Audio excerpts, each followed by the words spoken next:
A gente fala agora sobre um retrato da imprudência nas rodovias do entorno aqui de Brasília. Só nos primeiros dias de 2019 já foram registradas 152 multas por dia por excesso de velocidade. Nem mesmo os radares nas rodovias inibem os motoristas mais apressadinhos. O Carlúcio, só em 2018, foi multado 4 vezes por excesso de velocidade. Por displicência já aconteceu de eu passar já aqui em Pardal, Valparaíso, próximo aqui de Jardim Gá, então assim, já fui multado. Para evitar que cometa mais infrações, o vigilante instalou um aplicativo para identificar onde tem radares nas estradas. Sempre a atenção redobrada. Eu até já instalei um dispositivo no meu celular que está me avisando onde tem um pardal. O excesso de velocidade nas rodovias leva a acidentes graves e, por isso, as multas ainda são mais pesadas. Mesmo assim, esse é um tipo de infração que é muito comum entre os motoristas. Para se ter uma ideia, só nos primeiros dias de 2019 foram mais de 152 multas por dia, ou seja, mais de 4 mil em menos de um mês. Esse vidraceiro afirma que já foi multado, mas que agora não vai cometer o mesmo erro e vai respeitar os limites de velocidade. Depois que a gente leva a primeira, né, a gente fica mais atento, né? Aí agora é tomar mais cuidado, né? Mesmo com a divulgação feita pela PRF em relação à fiscalização com radares, os motoristas insistem em não respeitar os limites de velocidade e as leis de trânsito. Na última segunda-feira, um veículo foi flagrado na BR-060 a 149 km por hora, excedendo o limite permitido, que era de apenas 80 km. Infrações desses tipos se enquadram no artigo 218 do Código de Trânsito. Infração média, excesso de velocidade de até 20%, o motorista ganha 4 pontos na carteira e paga multa de R$ 130. A infração grave, o excesso de velocidade entre 20% e 50%, soma 5 pontos na carteira e paga multa de R$ 195. A infração gravíssima, o excesso de velocidade acima dos 50%, leva 7 pontos e paga multa de R$ 880 e suspensão do direito de dirigir. A Polícia Rodoviária Federal reforçou a fiscalização com radares nas rodovias que cortam o Distrito Federal e o entorno. A Polícia Rodoviária Federal, nas rodovias que cortam o DF, tem intensificado a fiscalização, principalmente em relação ao excesso de velocidade. A gente ainda observa uma grande quantidade de condutores que insistem em trafegar nas rodovias com excesso de velocidade. E na contramão de muitos motoristas tem o Jairo, garante que nunca foi multado. Eu nunca fui, eu tenho cuidado. Além do bolso, a questão da vida, né? Chegamos ao fim da nossa série. Até aqui já falamos dos desafios da gravidez e também do parto. Hoje, na última reportagem, nosso assunto é o período pós-parto, em que muitas mulheres precisam lidar com a fragilidade emocional, principalmente por causa das mudanças hormonais e também na rotina. Nesse momento, o apoio da família é essencial. E por falar em apoio, muitas não conseguem amamentar.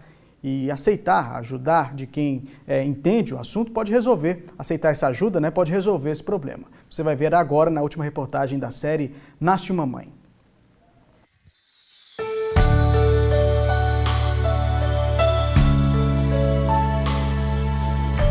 Olha a serenidade no rosto de quem não tem nenhuma conta para pagar.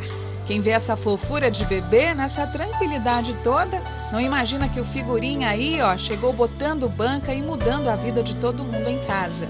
A Lohane, mãe do Álvaro, que o diga. Primeiro foi o sono. Antes eu dormia melhor, conseguia dormir bem à noite, o sono era mais pesado. Agora o sono fica mais leve, qualquer sonzinho que ele faz, barulhinho que ele faz, já acorda à noite, já vou olhar o que está acontecendo, se está respirando, se não está. A rotina em casa, não tenho mais horário para comer, às vezes tem que comer primeiro, ele come primeiro, depois a gente come na casa, né? Antes do nascimento, o medo era de não dar conta do recado, ficar sozinha com o filho. E aí? As pessoas sempre falavam para mim que eu não precisava ficar com medo, que quando nasce o bebê, sempre nasce a mãe junto com o bebê, né? E foi o que aconteceu realmente. Acho que nasceu a mãe junto com o bebê mesmo. Ela disse que sofreu no começo para amamentar e até achou que estava fazendo alguma coisa errada. mas recebeu orientação antes de sair da maternidade e seguiu à risca. Mesmo com muita dor, permaneceu firme e hoje está tudo tranquilo. Você não vai ver esse momento de amamentação porque já sabe, né? É no tempo do bebê e ele não estava afim quando a gente gravou a reportagem. Bom, as emoções da mãe ficaram daquele jeito. A durona, como ela mesma se definiu, ficou toda sensível, chorando à toa. E não foi só isso, não. Mudou, sim, principalmente com a minha mãe mesmo. Porque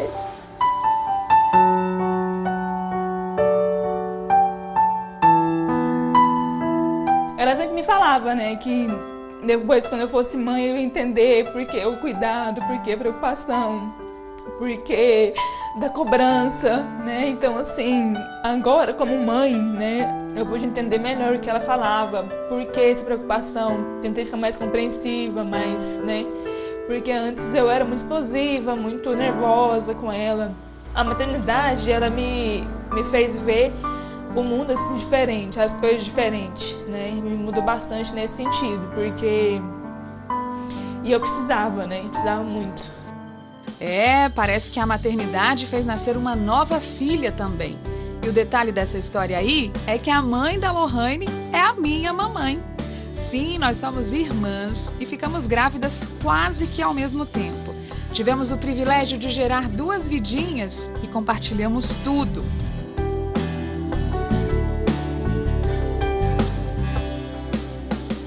E depois desse momento álbum de família, sigamos.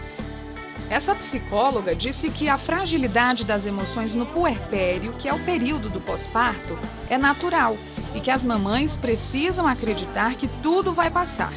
Muitas ficam tristinhas e aí vem aquele monte de questionamentos. Elas não sabem explicar o porquê e geralmente criam um conflito porque elas têm aquela questão assim, eu deveria estar feliz porque acabei de ganhar um neném e por que estou triste? Aí vem o sentimento de culpa, vem o sentimento de que não está sendo uma boa mãe. É muito importante buscar orientação, conversar com outras mães e ficar de olho no chamado baby blues. É algo parecido com a depressão, só que não é depressão. E essas mulheres geralmente se confundem nesse momento, sabe? Será que eu estou deprimida? Será que eu estou com depressão pós-parto? Porque o baby blues ele é uma tristeza, é um humor meio melancólico, meio deprimido, justamente por causa dessa nova rotina, né? Não está conseguindo dormir direito, às vezes não está conseguindo amamentar. E a mulher ela precisa entender que isso não é uma depressão, é só um momento. Pode ocorrer de 1 semana a 15 dias.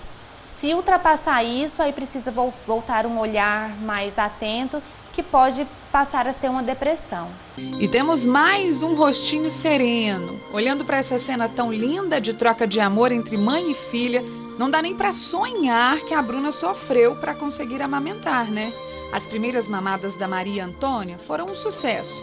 Mas já no segundo dia, os problemas começaram a aparecer, provavelmente por causa da pega incorreta, quando o bebê não abocanha o peito da mãe como deveria. Várias vezes eu pensei em desistir. Juro, doía assim, ela amamentava e ela sugava e doía. E aí eu pensava, amanhã eu não vou dar peito para essa menina mais, amanhã eu vou dar mamadeira, não quero saber, chega de sentir dor. Aí chegava a próxima mamada, eu olhava pro rostinho dela, eu falei, não, vai só mais essa. É uma troca de amor muito grande e tudo depende de você. Ver que um ser tão pequenininho daquele, tão indefeso, precisa de você naquela hora, né, para se nutrir. Na hora que você vê a carinha dela ali, assim, você esquece dor, esquece tudo para dar o melhor para ela. A Bruna precisou da ajuda de uma especialista no assunto, a Sônia, que é assessora de amamentação. Com as orientações que recebeu, conseguiu romper aquele momento difícil e continua amamentando a filha, que hoje está com 4 meses. Ai, que delícia! E a Sônia garante que para uma mulher ser bem-sucedida na amamentação, não precisa preparar o corpo durante a gravidez, porque isso acontece de forma natural. Só tem que se preparar emocionalmente e acreditar que vai conseguir. Com 33 anos de experiência em odontopediatria, ela sabe muito bem quais são as consequências do uso de mamadeira e chupeta, quando a mãe desiste de oferecer o leite materno. Tudo isso acaba por provocar uma mudança, uma alteração morfológica na boquinha da criança. E ela passa a ter uma postura de língua errada. Tudo isso faz uma mudança na respiração, uma mudança na arcada dentária, uma mudança na musculatura. O movimento de bochecha fica bem forte, a musculatura da bochecha, que é o bucinador, ele faz com que os ossos do maxilar e mandíbula se fechem, principalmente maxilar, se fechem. Ele se fechando, o céu da boca sobe. O céu da boca subindo, ele fecha a passagem do ar pelo nariz. Diminui essa passagem, porque o céu da nossa boca é o chão do nosso nariz. E a orientação é optar pela livre demanda, ou seja, o bebê determina a hora da mamada e o tempo de duração. A Sônia explicou que o peito não é armazém, e sim fábrica. Produz sem parar, mas tem que sentir que precisa produzir. E como que vai saber disso? Se tiver a demanda. Sempre é tempo, até aquela mulher que demorou, desistiu, parou a produção de leite, está na mamadeira, resolve querer amamentar novamente. Há tempo. A gente faz a relactação. A relactação nada mais é do que oferecer esse leite para a criança através de uma sonda bem fininha, uretral, 4, 6, colocada no bico do seio, fixada com um adesivo no bico do seio. Não tem mais leite no peito dessa mãe, mas a criança vai sugar e vai estimular a produção de leite e vai estar se alimentando ao mesmo tempo através da sonda. O Ministério da Saúde recomenda a amamentação até que a criança complete 2 anos ou mais e que nos primeiros 6 meses o bebê receba só o leite materno, que é completo. Então não tem essa história de chazinho, aguinha, suquinho e alguns alimentos, todos no diminutivo também, que as pessoas adoram sugerir. Ah, se todo o palpite se transformasse em fralda, né? Bom, o leite materno protege contra diarreias, infecções respiratórias e alergias. Diminui o risco de hipertensão, colesterol alto e diabetes, além de reduzir a chance de desenvolvimento da obesidade. E tem outra. Crianças amamentadas no peito são mais inteligentes. Existem evidências de que o aleitamento materno contribui para o desenvolvimento cognitivo. A Jamila sempre procurou informações a respeito desse assunto, lia tudo sobre pega correta e foi muito feliz no processo de amamentação. Desde a primeira vez, o Benjamin mamou certinho e recebeu exclusivamente o leite da mãe até completar quase 7 meses. Para voltar ao trabalho, depois da licença maternidade, ela precisou de uma estratégia. Eu tirava meu leite, deixava certinho, congelado, né, do jeito que precisa, refrigerado e tal. E minha mãe oferecia no copo para ele, justamente porque o meu medo, quando eu voltei a trabalhar, era eu dar mamadeira para ele e ele depois não aceitar o meu peito, que é o que acontece com a maioria das mães, né? Volta a trabalhar, a criança acaba largando o peito, mas na verdade o que acontece é a confusão de bico, a mamadeira é mais fácil mamar. Então a cria é totalmente diferente do peito. Então a criança vai preferir o quê? O mais fácil. A introdução alimentar também não foi nenhum problema. E a frutinha escolhida foi uma maçã. Será que ele gostou? O Ben já completou 2 aninhos e continua recebendo leite materno. Mas a Jamila começou o tal do desmame gentil. Muitas mães passam batom no peito, fala que tá dodói, né? Passam coisa preta, uma coisa vermelha, alguma coisa, passa pimenta, borra de café, tem inúmeras coisas, receita na internet que você procura para fazer o desmame. E o desmame gentil, ele vai acontecendo no tempo da criança e da mãe, né? A criança, às vezes, tem algumas artimanhas, né, que você faz. Tipo assim, a criança tá querendo mamar, você fala, não, filho, vamos comer agora, oferece algum alimento, alguma fruta, uma bebida, né, um suco, um chá. E você vai desviando um pouco da criança para ela ir esquecendo, né? Então isso vai acontecendo também mais ou menos um período de 1 ano, é bem longo o período, não é abrupto, sabe? Menino, não é que a técnica tá dando muito certo por aqui? Tem gente que tá super independente, rejeitando o peito, só não tá tão gentil igual o desmame, né, seu Benjamin? Quer uma mazinha pra sarar a alma? Não, já sai. Sai fora.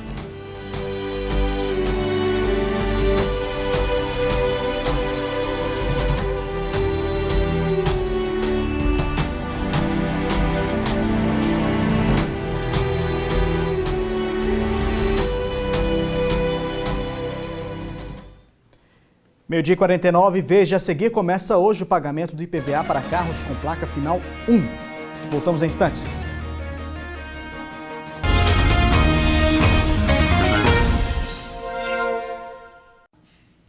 Termina hoje o prazo para pagar a primeira parcela do IPVA para os proprietários de veículos com placa final 1.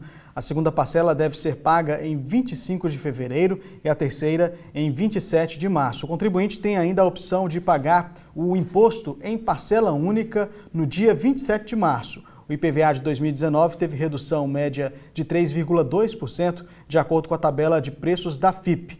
Para alguns contribuintes, entretanto, a redução será maior. O proprietário de veículo com motor 1.0 ou de motocicleta com até 125 cilindradas tem desconto de 50% se não tiver cometido infração de trânsito no ano passado e quitado o imposto em dia. Você ainda tem a opção de parcelar o débito no site da Cefaz ou pelo cartão de crédito.